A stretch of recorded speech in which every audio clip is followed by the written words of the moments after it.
अस्सलाम वालेकुम, कैसे हैं आप सब। तो आज हम स्टार्ट करने जा रहे हैं एक्सरसाइज 10B का क्वेश्चन नंबर 5।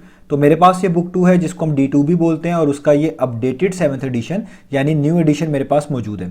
तो इस न्यू एडिशन का ये चैप्टर नंबर 10 चल रहा है। मैंने इस चैप्टर के नेम से एक सेपरेट प्लेलिस्ट बनाई हुई है, उसका लिंक भी नीचे डिस्क्रिप्शन में दिया हुआ है ताकि आप लोगों को इस चैप्टर से रिलेटेड तमाम सोल्यूशंस एक ही जगह पर आसानी से इसी प्लेलिस्ट में मिल सकें।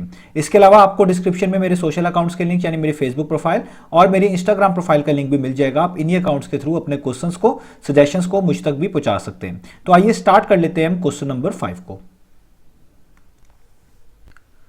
तो अब आपको सामने स्क्रीन पर क्वेश्चन नंबर 5 का जो इमेज है वो नजर आ रहा है। आप इस इमेज में देख सकते हैं क्वेश्चन नंबर 5 की स्टेटमेंट भी लिखी हुई है और क्वेश्चन नंबर 5 के जो दो पार्ट्स हैं, पार्ट ए और पार्ट बी, इनमें जो दो फिगर्स गिवन है जो कि स्क्वायर्स हैं वो भी आपको इसी इमेज में बनी हुई नजर आ रही है। तो सबसे पहले हम स्टेटमेंट को रीड करते हैं। तो स्टेटमेंट में लिखा हुआ है find the values of the unknowns in each of the following squares. यानी आपको कहा जा रहा है कि क्वेश्चन नंबर 5 के ए और बी पार्ट में जो स्क्वायर्स आपको बनाकर दिए गए हैं, इन स्क्वायर्स के अंदर जो अननोन्स हैं उनकी वैल्यूज को फाइंड आउट करके दिखाएं। तो देखिए जो पहला स्क्वायर है पार्ट नंबर ए में, इसमें ए डिग्री और बी डिग्री अननोन है। इन दोनों की वैल्यूज को आपको फाइंड आउट करके दिखाना होगा और ये एंगल्स को रिप्रेजेंट कर रही हैं दोनों वैल्यूज।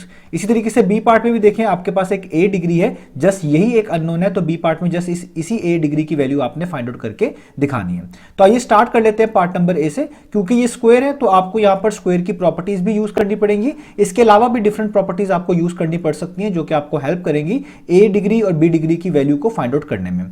तो आप देखें इस स्क्वायर के अंदर ये ए डिग्री यहां पर मेंशन्ड है और ये ए डिग्री एक तरह के एक ट्राइंगल के अंदर मेंशन्ड है। किस ट्राइंगल के अंदर, उसकी मैं बाउंड्रीज यहां पर आपकी आसानी के लिए बनाता हूं। अगर आप यहां पर ए से स्टार्ट हो ई तक जाए, ई से आप जाए यहां पर डी तक और डी से आप वापस आए यहां पर ए तक, तो आप देखें ये पूरा एक ट्राइंगल कंप्लीट होता है। तो अगर इस ट्राइंगल में ये वाला एंगल मुझे पता चल जाए और ये वाला जो बिल्कुल 82 के साथ है ये वाला, ये पता चल जाए, तो मैं ट्राइंगल के एंगल सम वाली प्रॉपर्टी लगाकर बड़ी आसानी से ए डिग्री की वैल्यू बता सकता हूं। तो मैं पहले इन्हीं दो एंगल्स को निकालने की कोशिश करूंगा।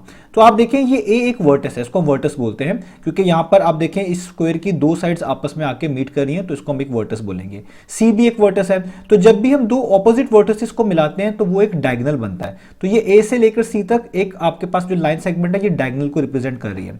तो आप इस डायगोनल पे देखें एक एंगल आपको पहले से गिवन है 82 डिग्री और 82 डिग्री के बिल्कुल साथ ये वाला एंगल है जिसको मैं शेड कर रहा हूं जो कि हमें रिक्वायर्ड है।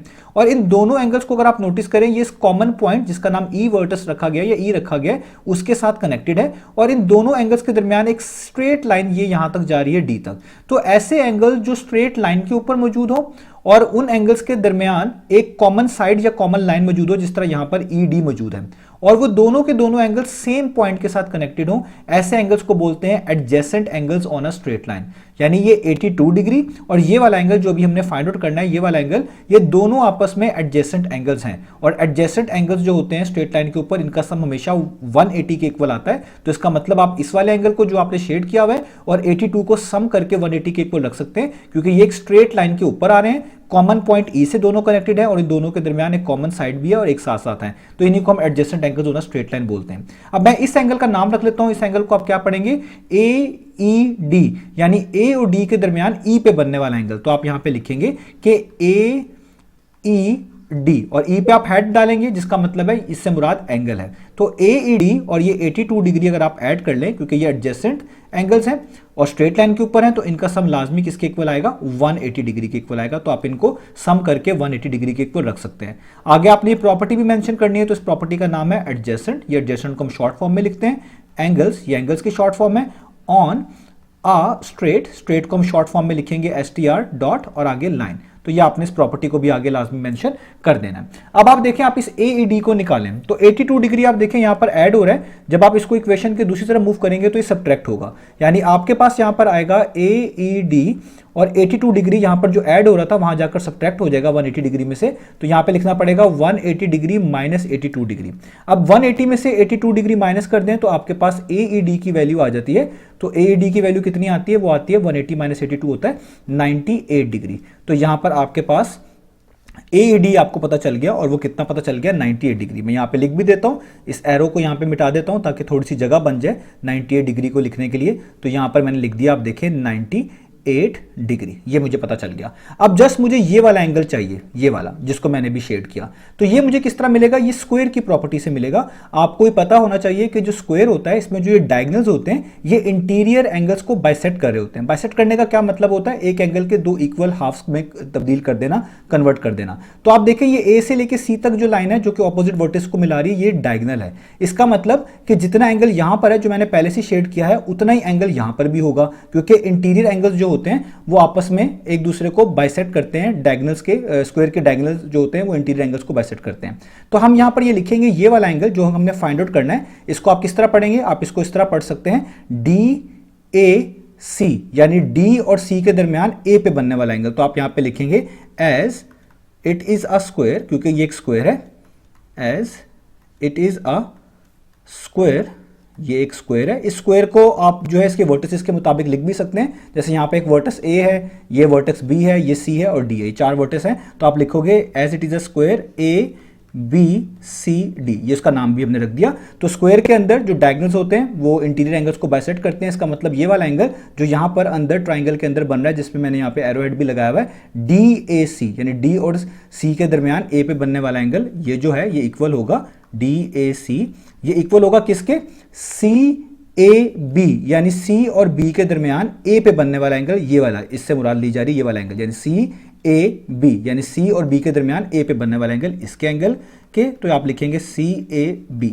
अब हम आगे इसको इक्वल किसके करें, क्योंकि दोनों ही नहीं पता, तो आपको ये भी प्रॉपर्टी स्क्वायर की पता है कि स्क्वायर की जो आपके पास इंटीरियर एंगल होते हैं वो सबके सब 90 डिग्री होते हैं। यानी अगर मैं यहाँ पे एक रफ सा आपको स्क्वायर बना के दिखाऊं तो इसमें ये वाला एंगल भी 90 होता है, ये सारे राइट एंगल होते हैं, ये भी 90 होता है, ये भी 90 होता है और ये वाला भी पूरा का पूरा 90 होता है। तो अगर मैं इधर से एक डायगोनल बना लूँ इस तरीके से, तो ये एंगल्स हाफ हाफ हो जाएंगे, यानी 45 इधर हो जाएगा और 45 इधर आ जाएगा, तभी मिलके पूरा का पूरा 90 होगा। तो यही केस यहाँ पर भी होगा, ये भी स्क्वायर है, तो इसका मतलब ये वाला भी 45 डिग्री है और जो ऊपर है जिस पे मैंने एरोहेड लगाया हुआ है ये वाला भी, ये भी 45 डिग्री है। तो इसका मतलब ये दोनों के दोनों कितने हो जाएंगे, 45 डिग्री, ठीक है। और आगे आप लिख भी सकते हैं कि diagonal of a square bisects interior angle. मैं यहां पे मेंशन भी कर देता हूं कि द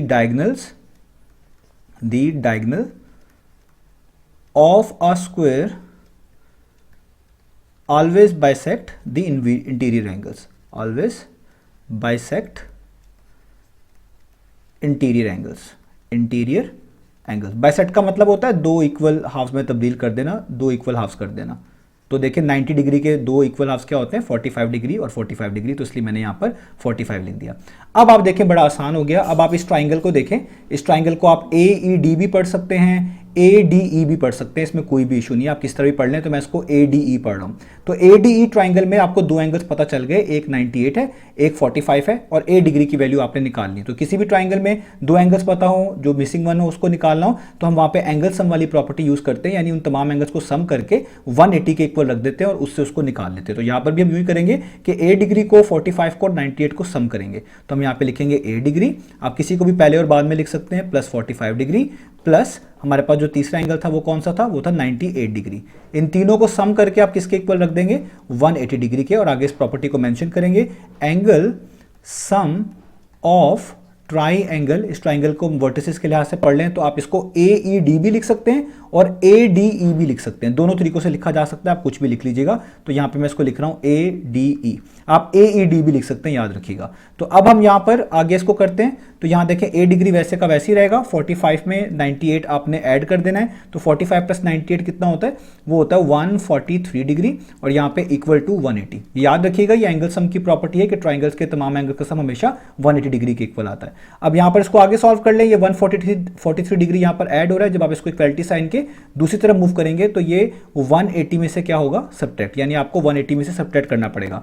तो 180 माइनस 143 कितना होता है, वो होता है 37। तो आप यहाँ पे लिख देंगे कि A डिग्री का आंसर आ गया 37 डिग्री। और इसको आप ऐसे भी लिख सकते हैं, दोनों चीजें आपस में इक्वल है, तो डिग्री का कंपैरिजन डिग्री के साथ कर लें, डिग्री डिग्री के लिहाज से इक्वल है, तो नीचे लिखी हुई चीजें भी आपस में इक्वल हो सकती हैं डिग्री के बगैर, यानी A जस्ट इक्वल होगा 37 के। तो ये आपने A की वैल्यू तो यहाँ पर फाइंड आउट कर ली। अब हम चलते हैं आगे। तो आगे आप देखें आपने B की वैल्यू फाइंड आउट करनी है। मैं इसमें से कुछ वर्किंग जो है यहाँ पर डिलीट कर देता हूँ ताकि आपको समझाते वक्त आपको इसमें कोई और कन्फ्यूजन ना आए। तो मैं ये वाली वर्किंग जो है यहाँ से रिमूव कर रहा हूँ, ठीक है। जो चीज़ें मुझे चाहिए वो मैं यहाँ पर रख रहा हूँ। तो ये मैंने देखें इस तरह यहाँ पे कर लिया, इस एरो हेड को भी मिटा देता हूँ और इधर यूँ भी कर देता हूँ। तो देखें ये वाला एंगल हमारे पास पहले से मौजूद है, ये आप याद रखिएगा, ये भी हमने निकाला हुआ है 45 डिग्री। अब देखें, अब हमने बी डिग्री को निकालना है। अब आप बी डिग्री को नोटिस करें, ये एक एक्सटीरियर एंगल है, और एक्सटीरियर एंगल क्या होता है? ऐसा एंगल जो ट्राइंगल की एक एक्सटेंडेड साइड और उसी ट्राइंगल की किसी एक साइड के साथ कनेक्टेड होता है और उस फिगर के बाहर बना होता है, उसी को हम एक्सटीरियर एंगल बोलते हैं। अब आप देखिए, अगर मैं इधर एक और ट्राइंगल की बाउंड्रीज मार्क करूं, आप ए से जाएं ई तक, ई से जाएं आप एफ तक, और एफ से वापस आए यहां पर ए तक, तो ये जो ए एफ वाली साइड है उन्होंने इसको एक्सटेंड किया हुआ है यहाँ पर बी तक, और देखिए बाहर एक एंगल बनाया हुआ है ऐसा, जो कि इस ए एफ वाली साइड को जो एक्सटेंड किया है उसके साथ भी कनेक्टेड है, और इसी ट्राइंगल की ये ई एफ वाली साइड के साथ भी कनेक्टेड है। तो ऐसे एंगल को हम एक्सटीरियर एंगल बोलते हैं। तो बेसिकली आपको एक एक्सटीरियर एंगल दिया हुआ है जो कि आपने फाइंड आउट करना है। तो इस एंगल को फाइंड आउट करने के लिए हम ये वाला एंगल पहले निकालेंगे, ये वाला जिसको आप पढ़ सकते हैं ए ई एफ, यूं भी पढ़ सकते हैं एफ ई ए, दोनों तरीकों से पढ़ा जा सकता है, दोनों तरीकों से ठीक है। तो ये ए ई एफ क्या होगा? तो ये देखिए, ये इसके बिल्कुल देखिए सामने जो है ऊपर 82 लिखा हुआ है, तो ये भी कितना होगा? 82 डिग्री। वो कैसे? क्योंकि मैं आपको पहले भी बता चुका हूं कि जब भी दो लाइंस एक दूसरे को क्रॉस करती हैं तो उनका जो पॉइंट होता है, जिसको हम कॉर्नर पॉइंट भी बोल रहे होते हैं, जहां पे वो दोनों लाइन एक दूसरे को क्रॉस करके गुजर रही होती हैं, उधर आमने सामने बनने वाले एंगल्स वर्टिकली ऑपोजिट एंगल्स कहलाते हैं और वो हमेशा इक्वल होते हैं। तो अगर यहां पर 82 डिग्री है तो इधर भी कितना होगा? 82 डिग्री। इसलिए मैंने देखिए, अगर ऊपर 82 डिग्री लिखा है तो नीचे भी 82 डिग्री लिख दिया है। तो इसका मतलब AEF जो है वो basically vertically opposite interior angle है, या वर्टिकली ऑपोजिट एंगल कह ले, वो भी काफी है। तो पहले मैं यहां पे लिखूंगा कि जो AEF है एज AE पे हेड डालूंगा क्योंकि इससे एंगल मुराद है, इज इक्वल टू 82 डिग्री। और आगे आप रीजन भी लिखेंगे कि क्या रीजन है, ये वर्टिकली, शॉर्ट फॉर्म है वर्टिकली की ऑपोजिट एंगल है। ठीक है, तो ये वर्टिकली ऑपोजिट एंगल है, तो ये 82 के इक्वल हो गया। अब इससे हमें क्या फायदा होगा? इससे हम कैसे बी की वैल्यू निकालेंगे? क्योंकि हमने एक और प्रॉपर्टी पढ़ रखी है कि कोई भी आपके पास इस तरह का ट्राइंगल हो और उसमें इस तरह एक्सटीरियर एंगल गिवन हो, जिस तरह हमारे केस में बी गिवन है, तो ये वाला एक्सटीरियर एंगल हमेशा अपने ऑपोजिट इंटीरियर एंगल्स के सम के इक्वल आता है।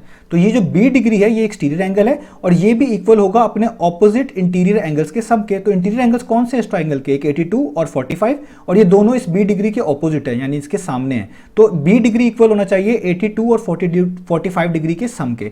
तो आप यही यहां पर लिखेंगे कि जो बी डिग्री है उसको इक्वल होना चाहिए 82 डिग्री और 45 डिग्री के सम के। और इस प्रॉपर्टी को भी आगे आप मेंशन करेंगे, इसको हम लिखेंगे एक्सटीरियर। ठीक है, ये एक्सटीरियर है, इसकी शॉर्ट फॉर्म है एंगल ऑफ ट्राइंगल। इस ट्राइंगल का नाम क्या हमने ऊपर रखा हुआ था, मैंने आपको पहले ही बताया। आप इसको AEF पढ़ लें, AFE ट्राइंगल पढ़ लें, कोई इशू नहीं है। तो मैं इसको AEF ट्राइंगल पढ़ रहा हूं, तो आप यहां पे लिखेंगे ये एक्सटीरियर एंगल है ट्राइंगल का। कौन से ट्राइंगल का? AEF ट्राइंगल का। तो आप यहां पे लिखेंगे AEF। तो ये भी प्रॉपर्टी याद रखिएगा कि एक्सटीरियर एंगल हमेशा सम ऑफ ऑपोजिट इंटीरियर एंगल्स के इक्वल होता है। तो यहां पर अब आपने 82 डिग्री और 45 डिग्री को ऐड कर देना है। तो 82 प्लस 45 कितना होता है? ये होता है 127 डिग्री। ये दोनों चीजें भी इक्वल हैं, तो आप इसको ऐसे भी लिख सकते हैं कि डिग्री डिग्री के लिहाज से इक्वल है, तो नीचे लिखी हुई चीजें भी आपस में इक्वल होनी चाहिए, यानी बी किसके इक्वल होना चाहिए? 127 के। तो इस तरह आप डिग्री के बगैर भी इसको रिप्रेजेंट कर सकते हैं, डिग्री के साथ भी कर सकते हैं। तो देखिए बी की वैल्यू भी कितनी आ गई? 127। तो इस तरीके से आप देखिए हमने स्क्वायर की प्रॉपर्टी यूज करके और adjacent angles on a straight line वाली प्रॉपर्टी यूज करके, ट्राइंगल के एंगल सम की प्रॉपर्टी यूज करके, एक्सटीरियर एंगल की प्रॉपर्टी यूज करके ये तमाम वैल्यूज यानी ए और बी डिग्री की वैल्यू बड़े इजीली फाइंड आउट कर ली है। तो उम्मीद है आपको ये वाला पार्ट समझ आया होगा। अब हम चलते हैं इसके नेक्स्ट पार्ट की तरफ। तो अब हम स्टार्ट कर लेते हैं पार्ट नंबर बी को। तो पार्ट नंबर बी में आप देख सकते हैं यहां पर एक स्क्वायर हमारे पास गिवन है, यही बना हुआ है, और इसी स्क्वायर के अंदर ए डिग्री मेंशन्ड है जो कि अननोन है, जिसकी वैल्यू हमने फाइंड आउट करके दिखानी है। अब यहां पर इस बात का आप ख्याल रखिएगा कि ये सेम पार्ट D1 के ओल्ड एडिशन में एक्सरसाइज 11B में गिवन था। वहां पर डिफरेंट एंगल्स भी मेंशन्ड थे जो कि हमने फाइंड आउट करने थे, और जो वर्टिसेस हैं वो भी अच्छे तरीके से प्रॉपर्ली लेबल किए गए थे, जिससे हमें क्वेश्चन को सॉल्व करने में आसानी मिलती थी। तो यहां पर कुछ वर्टिसेस मेंशन्ड है और कुछ मेंशन्ड नहीं है। तो जो मेंशन नहीं होंगे मैं उसको यहां पर मेंशन कर दूंगा आपकी आसानी के लिए, ताकि हम प्रॉपर्ली इसको सॉर्ट आउट कर पाएं। तो सबसे पहले आप देखिए जो ई से एग्जैक्टली लाइन ऊपर जा रही है यहां तक, मैं इधर मेंशन कर रहा हूं कि ये किसी पॉइंट एफ पे जाके टच करती है। मैंने इसका नाम खुद से एफ रख दिया है, आप अपनी आसानी के लिए कोई भी यहां पर नाम, कोई भी लेटर चूज कर सकते हैं। ठीक है। तो अब आप देखिए जो ए डिग्री है ये बेसिकली एक आइसोसेलेस ट्राइंगल के इनसाइड है, उसके इंटीरियर एंगल के तौर पे यहां पर मेंशन्ड है। तो हमें पहले उस आइसोसेलेस ट्राइंगल को ढूंढ लेना है, उसकी बाउंड्रीज देख लेनी है कि वो कहां से लेके कहां तक बन रहा है। तो अगर मैं उसकी बाउंड्रीज को मार्क करूं तो आप नोटिस करें यहां पर ई से लेकर सी तक इसी आइसोसेलेस ट्राइंगल की एक साइड पूरी होती है, सी से लेकर एफ तक इसकी दूसरी साइड पूरी होती है, और एफ से आप एग्जैक्टली नीचे आए वापस ई की तरफ तो थर्ड साइड पूरी होती है। तो देखिए ये एक आइसोसेलेस ट्राइंगल इसलिए बनता है क्योंकि इस ई एफ वाली साइड पे भी एक सिंगल डैश इस तरह लगाया गया है और एफ सी वाली साइड पे भी एक सिंगल डैश इस तरह लगाया गया है, जिसका मतलब है जब भी दो साइड्स पे इस तरह सिंगल डैश लगे हो इसका मतलब उनकी लेंथ एक जैसी होती है, वो लेंथ के लिहाज से इक्वल होते हैं। और ऐसा ट्राइंगल जिसमें जो आपके पास ट्राइंगल की कोई सी दो साइड्स हैं वो आपस में इक्वल आ जाए, उनकी लेंथ इक्वल हो, उन्हीं को हम आइसोसेलेस ट्राइंगल बोलते हैं। तो बेसिकली ये एफ ई सी एक आइसोसेलेस ट्राइंगल है। आप इसको सी एफ ई भी पढ़ सकते हैं, ई सी एफ भी पढ़ सकते हैं इन वर्टिसेस के मुताबिक।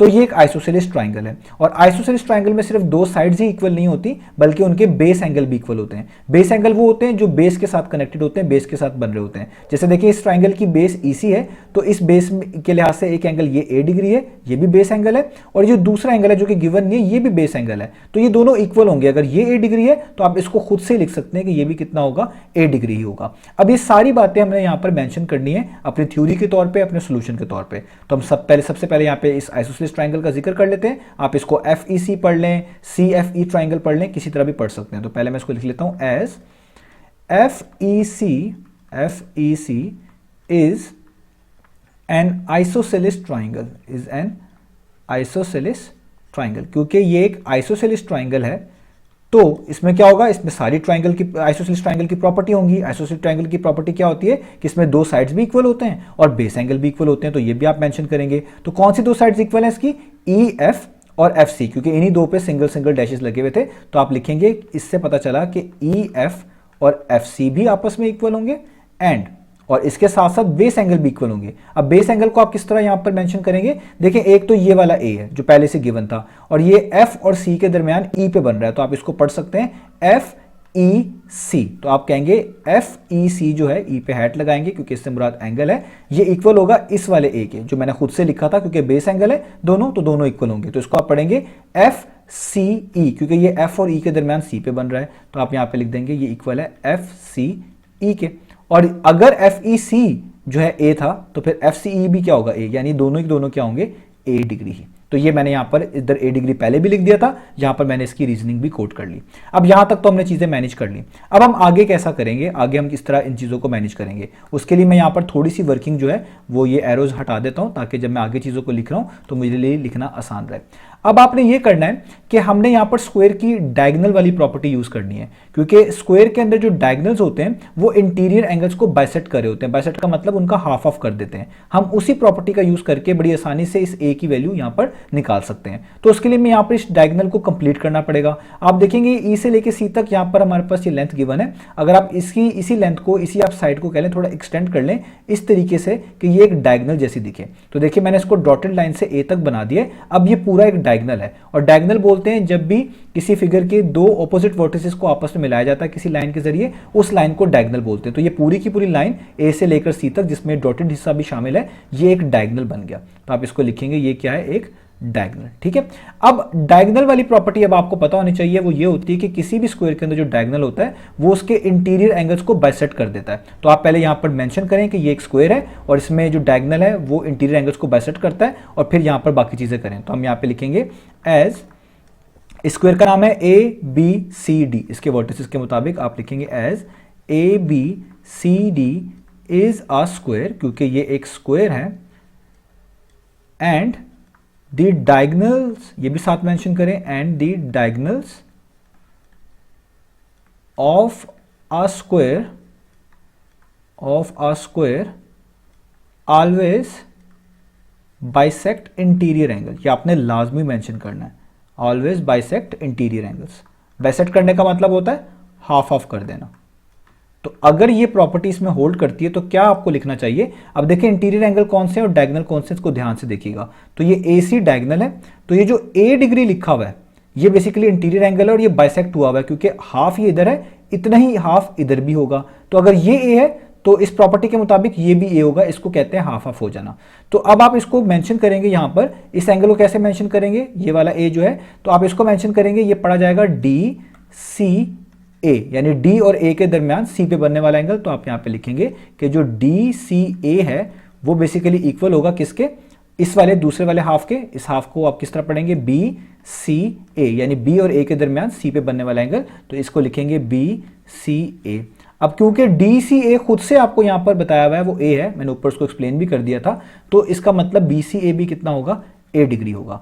अब यहां पर चीजें हमारे पास आसान हो गई, हमें पता चल गया कि ये दोनों के दोनों ए हैं। वैसे तो यहीं से बात क्लियर हो जाती है कि ये दोनों 45 होंगे, क्योंकि स्क्वायर के अंदर जो आपके पास ये एंगल्स होते हैं फुल, यहां पर कॉर्नर पे ये पूरे के पूरे मिलके 90 डिग्री के इक्वल होते हैं, राइट एंगल होते हैं। तो अगर ये पूरा 90 डिग्री है तो इसका हाफ हाफ हुआ हुआ है, तो ये दोनों 45 होंगे। यहाँ पे आप डायरेक्ट भी लिख सकते हैं, वो भी काफी होगा, लेकिन मैं आपको थोड़ी सी इसकी वर्किंग यहाँ पर करके दिखा दूंगा ताकि आपके लिए आसानी हो जाए। तो अब हम आगे क्या करेंगे, यहां तक हमने कर लिया। तो आपको पता है कि जो ए डिग्री है और ए डिग्री है, इनको आप सम करें तो ये किसके इक्वल आना चाहिए, 90 डिग्री के इक्वल। तो आप यहां पे लिखेंगे ए डिग्री, ये वाला ए, ये वाला ए, और ये आगे दूसरा वाला ए, ये पूरा। तो आप लिखें A degree plus A degree should be equal to 90। ऐसा क्यों लिखेंगे, क्योंकि कोई भी आपके पास स्क्वायर हो उसके अंदर तमाम के तमाम जो इंटीरियर एंगल्स होते हैं वो राइट एंगल होते हैं, यानी वो 90 डिग्री के इक्वल होते हैं। ये भी पूरा का पूरा 90 डिग्री है, ये भी पूरा का पूरा 90 डिग्री है, ये भी पूरा का पूरा 90 डिग्री है, इस तरह ये भी पूरा का पूरा, इसका आधा हाफ जो है ए है, दूसरे हाफ का नाम भी ए है, तो दोनों को मिलाकर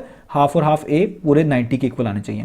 और आगे आप लिखेंगे यहां पर right angle in a square, in a square, ठीक है। तो अब आप इनको जस्ट सॉल्व कर लें, तो ए डिग्री प्लस ए डिग्री कितना होता है, 2a डिग्री इक्वल टू 90। 2 यहां पर मल्टीप्लाई हो रहा है, वहां जाके क्या हो जाएगा, डिवाइड, यानी 90 डिग्री डिवाइडेड बाय 2 कर देंगे आप इसको। तो जो चीज़ यहाँ पर मल्टीप्लाई हो रही है वहां पर जाके वो डिवाइड करती है। तो यहाँ पर आ जाएगा a degree is equal to 90 degree divided by 2। 90 को 2 पर डिवाइड करें तो कितना आंसर आता है, 45 डिग्री। तो a डिग्री का आंसर कितना आ गया, 45 डिग्री। इसको आप आंसर को ऐसे भी लिख सकते हैं कि यहाँ पे दोनों चीज़ें इक्वल हैं, तो डिग्री के लिहाज से डिग्री इक्वल है, तो नीचे लिखी हुई चीज़ें भी आपस में इक्वल हैं, तो जस्ट आप a इक्वल टू 45 भी लिख सकते हैं डिग्री के बगैर, ये भी तरीका ठीक है। तो इस तरीके से हमने a की वैल्यू यहाँ पर फाइंड आउट कर ली। तो आपने ये तमाम चीज़ें लिखनी है, आपने बताना है कि एक आइसोसेलेस ट्राइंगल है, अगर ये a है तो ये वाला a है। फिर उसके बाद आपने ये बताना है कि हमने ये डायगोनल बनाया था, डायगोनल बनाने की वजह से ये दोनों एंगल्स जो हैं बाइसेक्ट हो जाने चाहिए, यानी अगर इधर a लिखा हुआ है तो इसका दूसरा वाला हाफ भी a है। और जब ये आप दोनों चीज़ें बता देंगे, फिर आपको ये पता है कि स्क्वायर के तमाम जो एंगल्स होते हैं इंटीरियर, वो राइट एंगल होते हैं, 90 डिग्री के इक्वल होते हैं। तो अगर आपने कोई भी स्क्वायर इस तरह का बनाया हुआ है और उसमें इस तरह डायगोनल बना हुआ है, कुछ एंगल यहाँ पर है, कुछ एंगल यहाँ पर है, तो इन दोनों को मिलाकर राइट एंगल यानी 90 डिग्री मिलना चाहिए। तो आप फिर इन दोनों ए को मिलाकर जो है 90 डिग्री के इक्वल रख दें। यहाँ से आपको आसानी से पता चल जाएगा कि ए का आंसर क्या आ गया, 45। मैंने जस्ट ए को ए में ऐड किया है, 2a आ गया, 2 यहाँ पर मल्टीप्लाई हो रहा था, वहाँ पर जाके 90 को डिवाइड करेगा, यानी उसके नीचे लिखा जाएगा। तो 90 डिवाइडेड बाई 2 कितना होता है, 45। 2 का 90 का हाफ कर लें आप, तब भी आपको पता चल जाएगा, कटिंग कर ले तब भी 45 आ जाएगा। तो इस तरीके से हमने ए की वैल्यू निकाल ली। तो यहाँ पर ये दोनों पार्ट्स खत्म हुए। उम्मीद है आपको ये दोनों चीज़ें समझ आई होंगी। इंशाल्लाह नेक्स्ट वीडियो से मिलेंगे बाकी सॉल्यूशंस के साथ।